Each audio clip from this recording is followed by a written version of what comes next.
The additional screen is available as a wireless tablet or a touchscreen mounted to the sandbox. Either way, it makes a great addition. Now you have all the options available on a simple interface. Let's quickly go through them. You can easily activate the water flow and clear the map. The next tab allows you to pick one of the many color schemes. You can also switch on and off the contour lines and apply color blending. In the Height tab, you can adjust the projected levels by sliding the two bars. It's also where you find the Freeze option. The Image tab allows you to activate the overlaid image. The last tab is for exporting terrain shape to a file.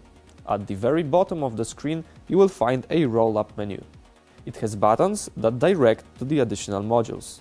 All of them have their own designated interfaces and can be operated using the touchscreen.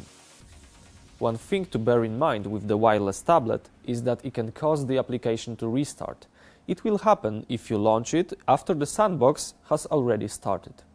Give it a minute and it will sort things out automatically. You can learn more about touchscreen control from the documentation page. Links in the description.